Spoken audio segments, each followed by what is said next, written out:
yeah, I've mainly just been coaching myself, and then also it's just hard because my like, it's like anything, just like balancing like life with running, and so I just have to be like really flexible with my training, and like fitting things into like how my energy and my life demands are, and so like I try to study other coaches' like principles, and like I kind of know what a lot of people are doing in terms of their training, and then I'm like, okay, like, you know, I like kind of this philosophy, or this philosophy kind of fits my style of running, what I adapt to, what I do best with, and then I kind of take that and put it into, you know, my own actual training, and yeah, and then sometimes it's just like my training isn't ideal, but that's just that's just what it is. And I think that's another like big thing is like when you're training, especially like if you have like most people listening to this, like they have jobs, they have kids, they have stuff, they have a lot of stuff. Like running isn't their, like they don't just wake up and their life is running. So you have to, but like so training is not always going to be ideal, but it doesn't necessarily need to be ideal, because a lot of times like what we think of ideal is kind of like this just like arbitrary training plan that either we or our coach put together, and like there's thought behind it, like there's reasoning, like it's a good training plan probably, but also like that may not be the best way that like your body, you know, if you hit this workout, your body's going to change in this way. Like it's always an educated guess anyways, so your training doesn't have to go perfect for you to still get in shape. And that the more I'm running, you know, the more I'm okay with that, where it's like my training doesn't have to look a certain way or be a certain way or like go the way I intended it to, but like I can still be fit and I can still race well. You know, I mean, there's a minimum, like you do have to do certain things in training, but it doesn't have to be perfect, and you can have some weeks that are just like, man, I don't even know, like, should I drop out of my race because like I'm not training well? But it's like more than likely you're going to be fine if you just, you know, stay on it. Hello, welcome back to the Marnie on the Move podcast, Boston Marathon Edition. We teamed up with Westin Hotels and Resorts, Westin Seaport Boston, and Westin Copley Place to bring you this series of 6 conversations from the heart of the city and Marathon Central with Olympic, professional, elite, and recreational runners. First activation I dropped into was the Westin Shakeout Run. In 2023, Westin Hotels and Resorts teamed up with Abbott World Marathon Majors to get travelers race ready from start to finish, championing race travelers and their supporters at the iconic series of the 6 most renowned marathons in the world. Throughout the weekend, every brand and run club has a shakeout, athlete talks, activations, and crowds overflow Newbury Street and Boylston Street. Dropped into Tracksmith to check out the scene and have brunch with the team. Walked over to Marathon Sports to the Hoka Fly Lab to pick up my Skyward X new running shoes, and it was packed. The running community really comes together in Boston this weekend from around the globe, and it's magical. Even if you're spectating, the energy is just so incredible.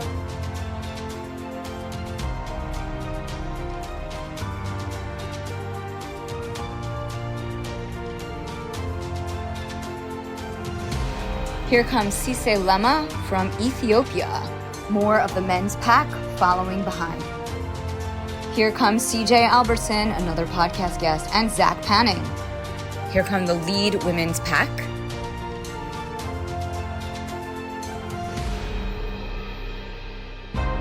Here comes Des Linden, another one of our podcast guests, and Jenny Simpson on episode 1 of this series. Watching from Wellesley is beyond inspiring. The Scream Tunnel is an experience you cannot miss if you're in Boston watching this iconic Boston Marathon. This is Wave 1 running through. Today on the podcast, I sync up with CJ Albertson, professional athlete and Brooks Maverick. CJ Albertson finished the Boston Marathon in 2 hours, 9 minutes, and 53 seconds, finishing as top American, 7th place overall, just after a month earlier coming in 5th place at the U.S. Olympic Marathon Trials in Orlando. Feeling super inspired after spectating the marathon, we went back to our hotel, the Westin Boston Seaport, where I laced up to go for a run in my new Hoka Skyward X shoes. CJ and I chat about what he was looking forward to at his 4th time racing Boston, his partnership with Brooks, and his favorite running shoes. He also shares how he is self-coached, a few lessons he takes from running to his teaching, career, and family. It's a great conversation, and I'm sure you're going to be inspired. On my run through the seaport, which is absolutely beautiful, I thought about the conversation with CJ, and I was very inspired.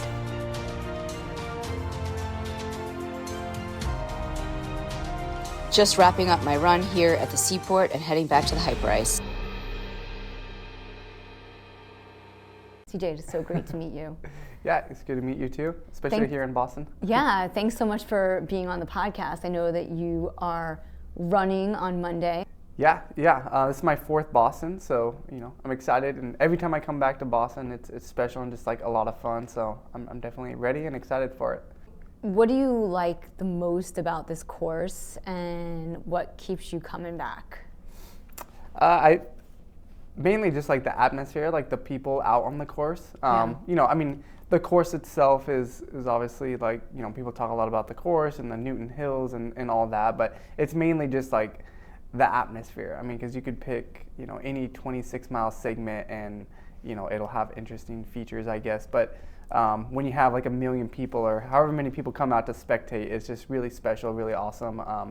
And you go through all these different towns and it's just like so loud, and they're all kind of unique but bring the same type of energy. So yeah, just that atmosphere is my favorite thing.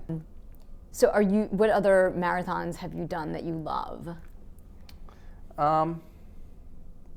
I haven't done like too many major marathons actually, so it's hard to really say. I mean, like whenever I run the Olympic trials, like I've ran now 2020 and 2024, those are really fun because it's like it's just like hyper competitive, I guess, because like you're trying to make the Olympic team, and I kind of like when people have just that feeling where like there's kind of like high stakes and everyone has like these nerves. It just makes it more fun to me. Like the world, like the majors are really fun too, but a lot of people, even myself included, like, you kind of have a good idea. You're probably not going to win as much as you're trying to always want to have in the back of your mind, maybe I could win. It's like realistically, guys have like 9 minute PRs better than me, but like, I can be top 5, maybe top 10. But at the Olympic trials, it's like, okay, there's a lot of people that have a realistic shot of being top 3. And so like you have like that weight and those nerves of that, and like you can kind of feel it from people, and it's just like, it's just fun. Like I like that type of like pressure in a way. And then like that energy kind of translates from the fans, because like they know what's at stake, and a lot of the fans that are there are people that have traveled, that have a vested interest of it, like their friends or family or coaches or agents. And there's like just spectators that don't have anyone involved too, but most of the people there have some sort of like, this is my guy, like this is my woman, I gotta get her, like get them to the Olympics. And so there's just that like emotional energy that just makes it like super fun. Maybe some people wouldn't like that because it's like more like business-like, but I find it really fun. The competition adds like an extra sort of element to it, right? And this is your job. So, you're there to have fun and you're there to win. In Boston though, like the majors, there's so many people, there's so much crowd energy. I was at the Olympic trials just in Orlando. It was hot. It felt great to me. Yeah? I like warm weather. Where do you live again? Fresno, California. Okay, so it's warm there. Went to college at Arizona State in Phoenix, so warm there. Did a lot of like heat acclimation training for the trials, so I liked it. I don't like when it gets cold. My legs just don't feel good. So Boston, some years I'm always like, please don't be like under 40. But yeah, whenever it's like upper 50s, 60s, that's great. Amazing. When did you start running? You started in high school, right? I ran in high school. I actually started in elementary school. We had like little 7-week cross country season at our elementary school. So I started there and basically just kept running, from 4th grade on. I did other sports as well, but running was always what I was, best at and stuck with. When did you realize like you were gonna go pro? Never. I mean, When I first started, I was pretty good. Like when, that 4th grade year, I won all the races, but it's very local, like just around like my school district. But I knew I was good in high school. My freshman year, I had some success. And so like in the back of my mind, it was like, yeah, like maybe I could go pro. Actually, I didn't really know what pro was. I just thought like, I could be really good, maybe like the Olympics or something like that. I didn't really know there was like a pro circuit like when I was like early high school. But then when I was in college, I was a good college runner, but not great. So I had there wasn't any professional opportunities, and I wasn't even thinking about that because I wasn't at that level or anywhere near it. And then for a year after college, I was just kind of working, just running kind of casually. And then I got into marathons, just kind of like most people, like, hey, I want to run a marathon in my hometown. So I did it, and I qualified for the Olympic trials in that race. And then just kind of kept getting better. And at the 2020 Olympic trials, I was 7th. And then that allowed me to get a pro contract with Brooks. And so, that day is when when I realized I could be a professional was whenever I signed with them. Like, I think my start date was April 1st, 2020.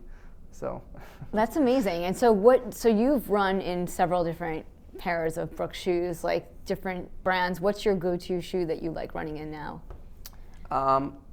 Right now, like the new Hyperion collection, like the Hyperion Elite 4s are great. I pretty much run in those every day, to be honest, just because they're, one, I can get as many pairs as I need. So, they're $250 shoes, $250 pair of shoes. So like maybe you shouldn't run in them every day, but and it's not necessary to, but since I can, I do. Yeah, as you should. But yeah, so I really like those. I like the glycerins, like the newest ones, like the 21s, I think. And yeah, those are kind of like my favorite. And then there's a new like Hyperion Max 2, I think that's coming out in a few months that I'm really excited to try. It just looks interesting, and I like that original Hyperion Max as well. That's my favorite of their speed shoes, the Hyperion Max. Yeah, it doesn't have that it doesn't have the plate, which makes it a little bit more comfortable just for like a daily like running or like doing like a faster long run or something like that, tempo work. It's really light, the foam's really good, but yeah. Yeah. In terms of Brooks, like they just have such a great variety of shoes, like for every kind of runner. Like I ran in the Ghosts most of my running life. And then I started doing shoe reviews and testing and this podcast. And so I started trying all different kinds of shoes, but I always go back to Brooks in terms of like they just make such great shoes and they're solid. Yeah. Not the Ghost though. I also I've run in them, but like also other. I do really like the Ghost Max actually, and it comes in a wide, and I have really wide feet, and the Ghost Max in a wide it's good. I like it. You're here in Boston. What has it been like for you in terms of like your schedule and your day? Like, are you just like booked? No, especially like so. Brooks went to the Olympic trials and kind of had like everything in that. So a lot of years Brooks will have a lot of stuff like in Boston, but this year a lot of that was for the Olympic trials. So it's actually, and I never have like a ton of stuff. Like I'm never like booked all the time. Not yet. Yeah, maybe if I win a medal, then it might look different. But for the most part, I just had like a press conference yesterday, and then did a finish line appearance today, and then just doing a couple things, meeting like this, and with a couple other people. But yeah, it's pretty laid back. Usually when I come here, I have a nice mix of like just kind of lounging around, like enjoying my time. I have a few things like keep me active, keep me talking to people, like having fun. But yeah, it's definitely not overwhelming and not jam-packed all day. So what's your, like for the race, like what's your strategy for running? And obviously like no one's going to see this before, so your competitors won't see it. No, but what's your sort of like strategy and approach to running, nutrition, and hydration? Well, I'll start with the nutrition because that's just the easiest, straightforward one to answer. So yeah, basically before the race, I will have, sometimes I have like a little bar or something, since it's like we start at 9:30, so it's a little bit of an odd start, like a little bit later. So I'll have a little bit of a bar or something, but usually like I'll like sip on a gel, like as I'm warming up and kind of going to the start line. And then also take like a little bit of ketone esters. Oh. So I use ketone aid, and I'll have about 15 grams or so of ketone esters, but then I'm also taking like carbs with that, so like I'm keeping my blood sugar about normal, but just getting a little bit of ketones, not like a ton of amount. And then as the race goes, I have a gel, a 30-gram gel about every 4 miles or so. It kind of depends on where they place the bottles. Typically it's every 5K. So every 5K to 4 miles, I have a 30-gram gel, and that works out to be, over the course of a race, around 100 grams of carbs per hour. Okay. And I feel pretty good with that. And then hydration, it just kind of depends on how warm it is. Yeah. So I'm just kind of drinking water a little bit by feel. Just if it's hotter, I'm drinking more. I don't have a ton of electrolytes. I'll have about half to 2/3 of the recommended serving of the Martin bicarb the night before, because it's too much. I don't like to it's too much to have it the morning of, and I don't want to mess up my stomach. The bicarbonate. Yeah. Okay. So I have a bunch of sodium in me, so I don't necessarily have to take tons of sodium during the race, because I mean it's a lot of sodium. Like it's a lot of sodium that you're taking in that bicarb serving. So I pretty much just have water in the bottles, and then my gel taped on to the bottles. Awesome. And your strategy for the race? Like what's your plan? That you can share. Yeah, no, I mean, it's not super complex. I just basically will try to go out with the best pack that I can. That I think there's only going to be one pack probably. So I'll probably go out with the lead pack. Ideally, they'd go out slower than last year. Last year we were out at 62:20, which is too fast for me right now, and I'm not in that type of shape where I can go out that fast and have a good race. So I'm hoping it's closer to like 63:30, even like 64 flat would probably be perfect for me right now.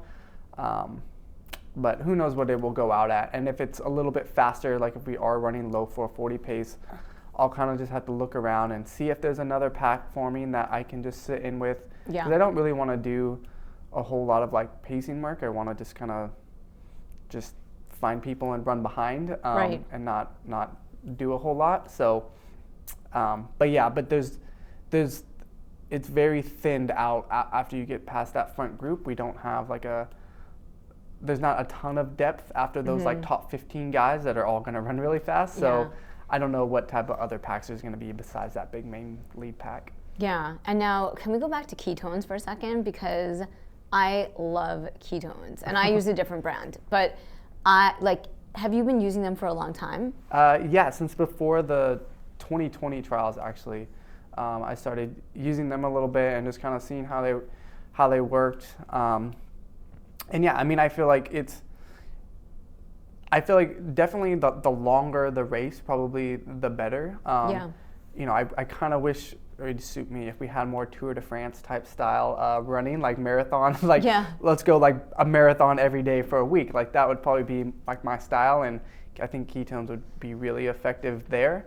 And definitely ultras and stuff too. For the marathon, it's kind of like that in-between distance where you're still, it kind of depends on your finishing time. Yeah. Like a 2-hour race, are ketones necessary? Maybe not, because you're using a very high percentage of carbs, but I had some in my bottle in the Olympic trials, at the last 3 bottle stops.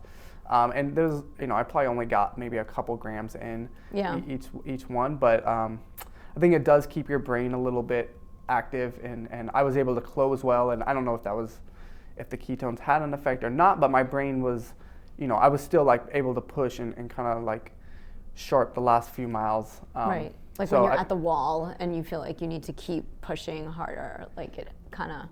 Yeah, I feel like my brain, because like your brain can use ketones as an energy source, and I feel like it kind of helped with that.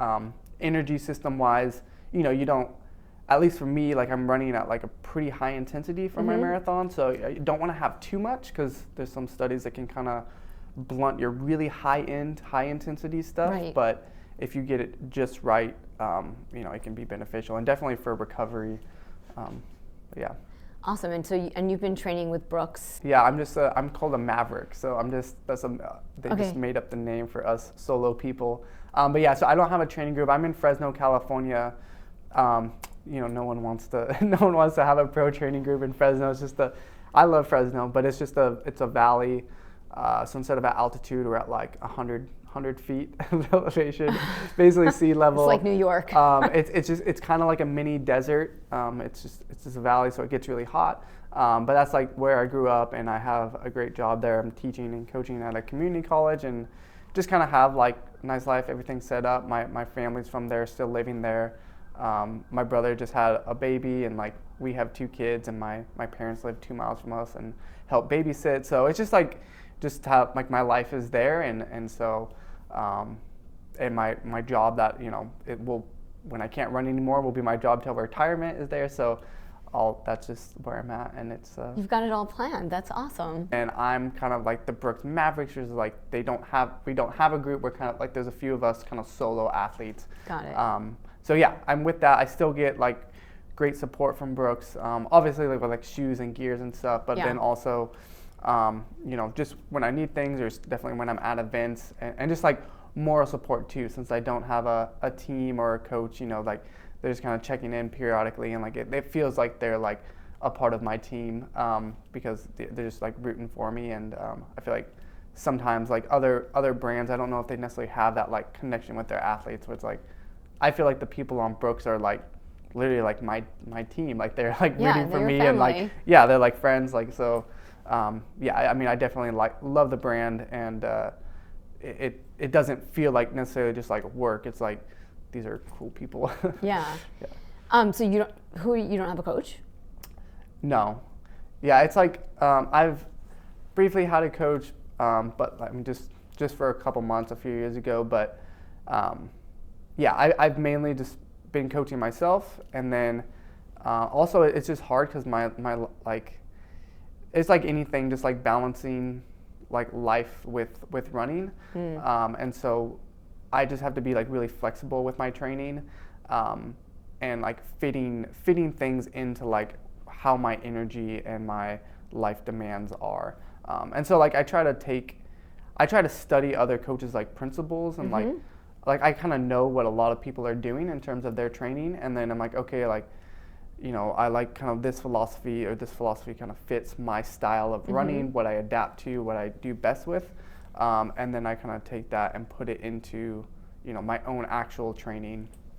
And then sometimes it's just like my training isn't ideal, but that's just that's just what it is. And I think that's another like big thing is like when you're training, especially like if you have like most people listening to this, like they have jobs, they have kids, they have stuff, they have a lot of stuff. Like running isn't their like, they don't just wake up and their life is running. So you have to, but like so training is not always going to be ideal, but it doesn't necessarily need to be ideal, because a lot of times like what we think of ideal is kind of like this just like arbitrary training plan that either we or our coach put together, and like there's thought behind it, like there's reasoning, like it's a good training plan probably, but also like that may not be the best way that like your body, if you hit this workout, your body's going to change in this way. Like it's always an educated guess anyways. So your training doesn't have to go perfect for you to still get in shape. And that the more I'm running, the more I'm okay with that, where it's like my training doesn't have to look a certain way or be a certain way, or like go the way I intended it to, but like I can still be fit and I can still race well.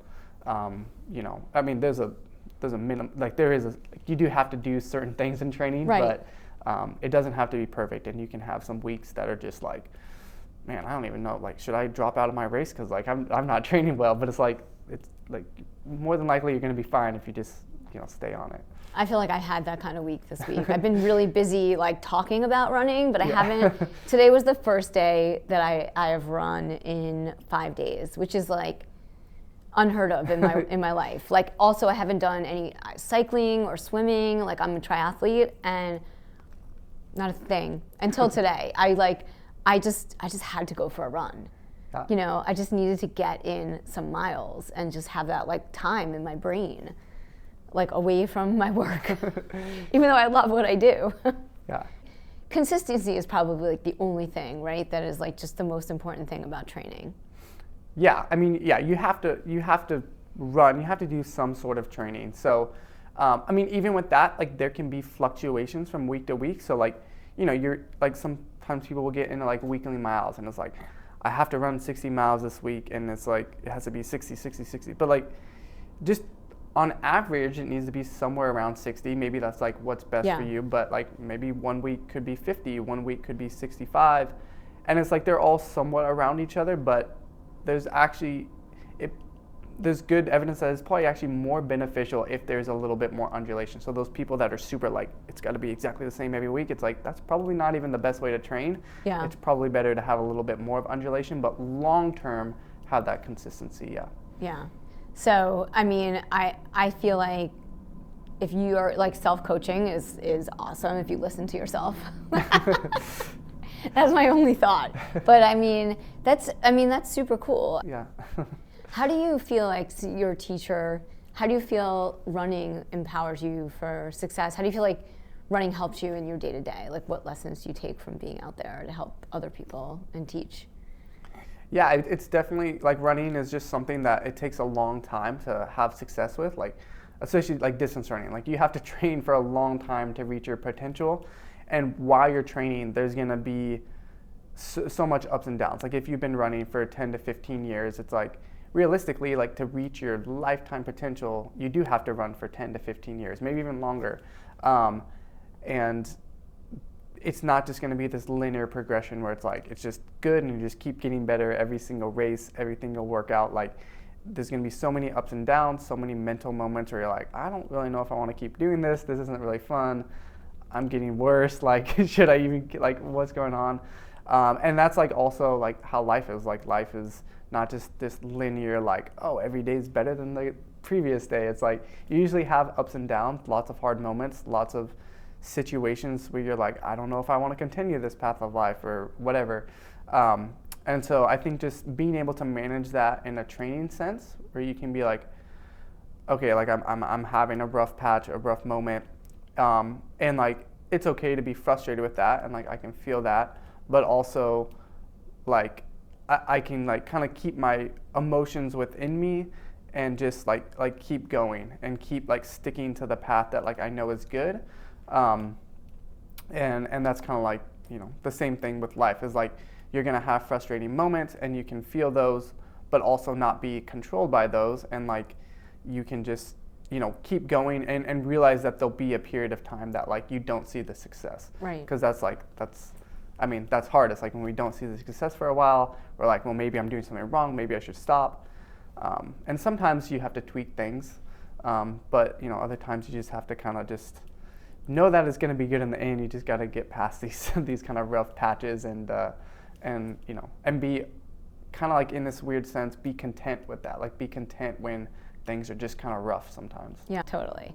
Well, I mean, this has been so awesome. I'm so psyched. I'm so psyched to see you run past me I'm not running, but I'll be in the Wellesley area watching.